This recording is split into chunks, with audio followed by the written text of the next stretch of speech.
Jadi ceritanya adalah, kalau cerita sebelumnya, kalau bicara tentang pertama kali adzan itu disyariatkan, itu ceritanya Nabi itu minta pendapat kepada para sahabatnya. Waktu sholat ada, sudah jelas diajari oleh malaikat Jibril setelah kisah Isra Mi'raj. Waktu zuhur adalah setelah tergelincir matahari. Kalau waktu asar setelah bayangan sesuatu menyamai sesuatunya, kemudian maghrib terbenam matahari. Kemudian waktu isya adalah di saat terhilangnya mega merah dan setelah waktu subuh fajar. Ini sudah jelas waktunya. Cuma untuk memberitahu orang tuh gimana? Caranya memberitahu orang. Nah, idza ana awanu sholati, qala ba'dhum, sebagian mengusulkan, narfa'u rayah, kita angkat bendera tinggi-tinggi.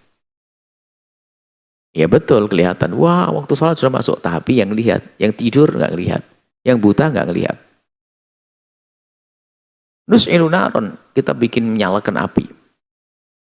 Ala murtafa'in, di tempat yang tinggi gitu, menyalakan api tempat yang tinggi. Selain yang lain pakai trompet, macam-macam. Sebagian pakai itu trompet, ada ya mukul apa yang berbunyi itu, ya gitu. Akhirnya sebagian pakai panggilan. Tapi Nabi belum menyetujui, manggil lo, ya sholat, apa gimana terserah. Dan Nabi tidak setuju dengan trompet, dengan ini, kecuali dengan panggilan. Semuanya ditolak, trompet, apa saja. Yang lain-lain tadi, api, Nabi tidak setuju kecuali yang akhir. Kemudian saat itu ada namanya Abdullah bin Zaid, yang biasa manggil. Fabainama huwa naim wal yaqdan. Jadi Sayyidina Abdullah bin Zaid itu di saat antara bangun dan tidur, maksudnya mimpilah. Mimpi tapi kayak nyata banget. Ada yang banguni dan mengajari adzan.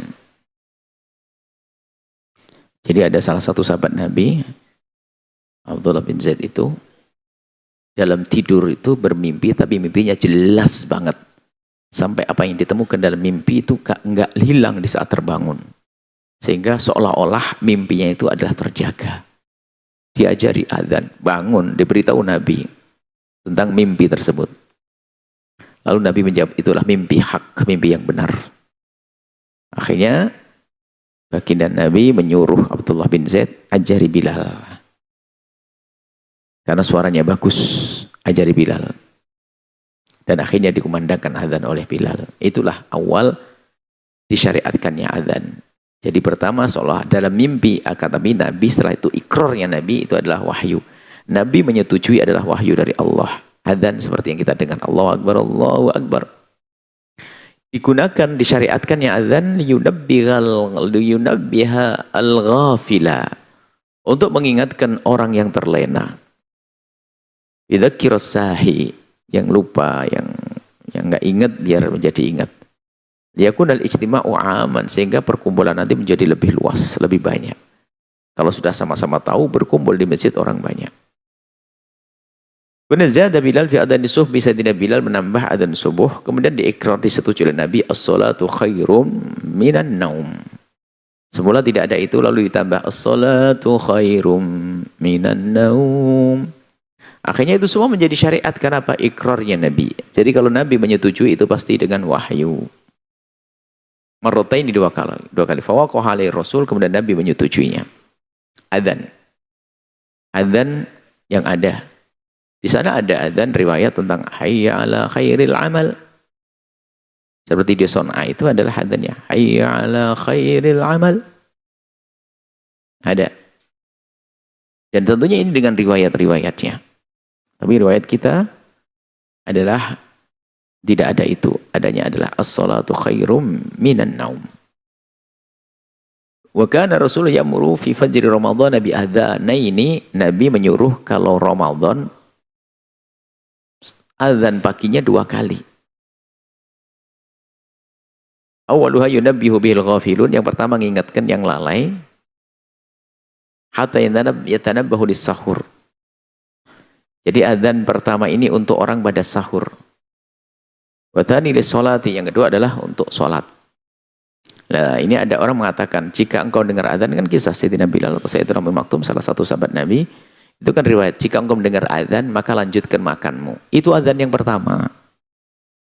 Ini ada hari ini azan yang kedua masih lanjut makan. Oh enggak boleh. Kalau azan kedua, itu sudah masuk waktu subuh. Kalau dengar azan, enggak boleh dilanjutkan makan. Kalau azan pertama, lanjutkan makan. Memang itu azan untuk sahur.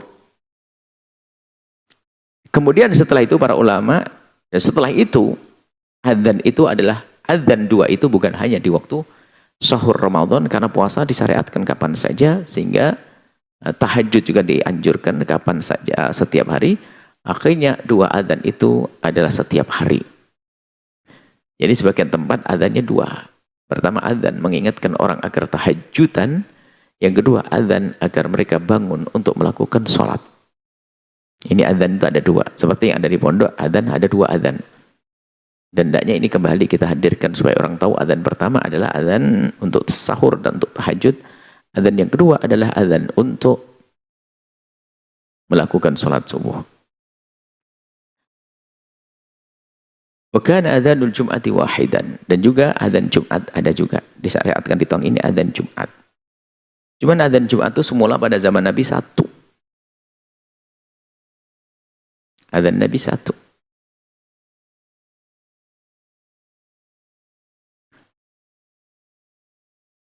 Min ahdi Rasul ila khilafati Abi Bakrin wa Umar. Jadi pada zaman Nabi, zaman Sayyidina Abu Bakar, Khalifah Umar, adzan Jumat hanya satu. Adzan Jumat hanya satu. Awaluhu, awaluhu yang pertama adalah idza jalasa imam ala mimbar. Waktu imam sudah duduk di mimbar, lalu ada adzan Allahu Akbar, adzan Jumat. Bahkan ala babil masjid, dikumandangkan di depan pintu masjid agar orang yang di luar mendengar kalau sholat Jumat akan dimulai. Kemudian ini terus berlangsung sampai Sayyidina Umar bin Khattab. Pas zaman Khalifah Utsman bin Affan, Sayyidina Utsman bin Affan, ditambah azan itu, azan ditambah menjadi azan ats-tsani, ada azan yang kedua. Azan yang kedua. Bisa babi kathratin nasi, karena banyak orang sudah meludah dan orang banyak. Tidak ingin Nabi ada yang ketinggalan, dan tidak ingin para Sayyidina Utsman, karena kan ada orang pada di pasar, ada di sini, sehingga kalau adzan sekali itu berangkat dari pasar itu ketinggalan, sehingga ada adzan dua. Sehingga adzan dua itu sudah merupakan sunnah Khulafaur Rasyidin. Nggak perlu kita meributkan tentang ini. Sehingga cuma kadang ada orang penfitnah. Ingin mencoba. Ada satu Kahlani Son'ani,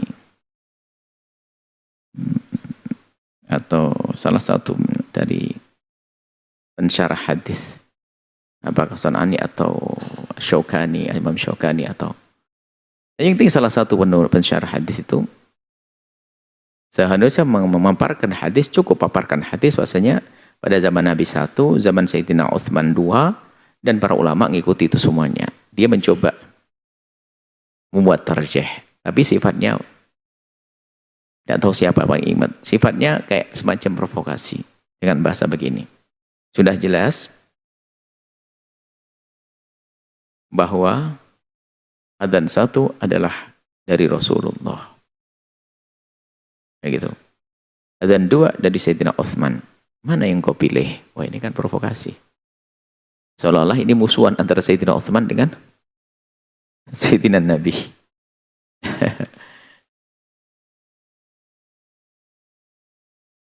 Nah, ini bahasa. Makanya suatu ketika ada seorang dosen cerdas, seorang guru, alim cerdas mengomentari ini komentar, lalu begini.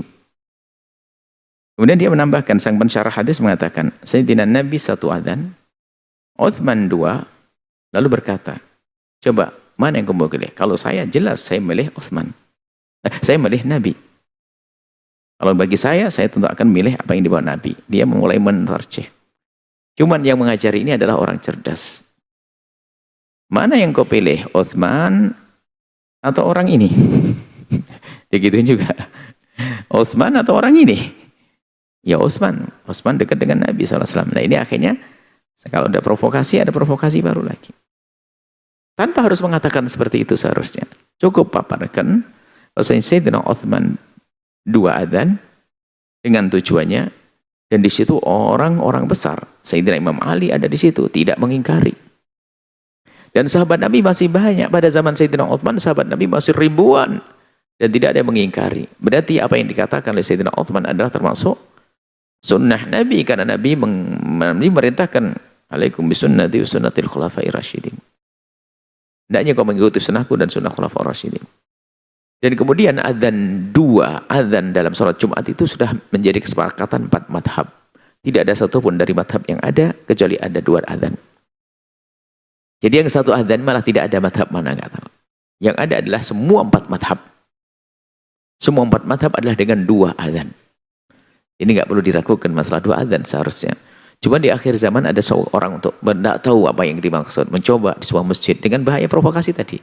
Ini adzannya Rasulullah, 2 adzan ada dari Utsman. Seolah-olah kok menfitnah Sayyidina Utsman bermusuhan dengan Sayyidina Nabi SAW. Nah, nggak usah kembali ke sana. Yang jelas para sahabat Nabi lebih tahu tentang Sayyidina Utsman.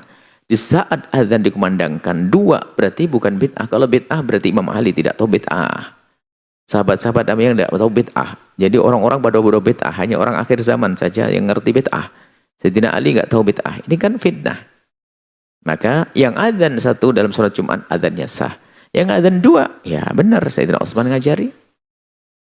Nah, seperti itu. Apalagi ikut 4 madhab adalah adzan Jumat dengan 2 adzan. Adzan Jumat dengan 2 adzan. Yang pertama memberitahu bahasanya hari ini Jumat, segera bergegas. Yang kedua adalah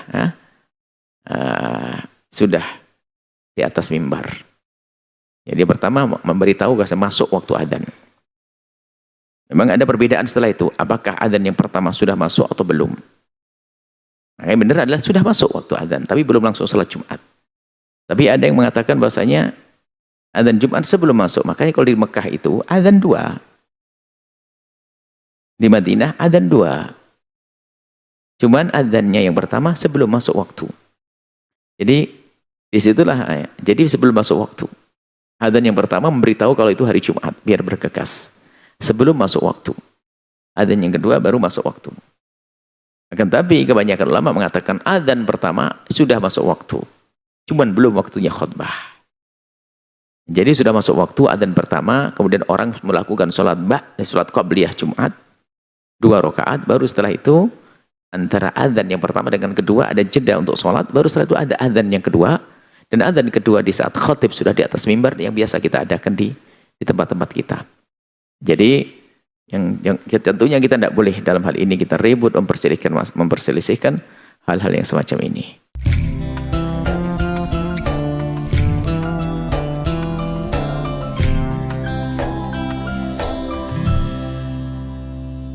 Sahabat Al-Bahjah TV, setelah menyaksikan video ini, jangan lupa bersolawat kepada baginda Nabi Muhammad. Shollu ala Nabi Muhammad.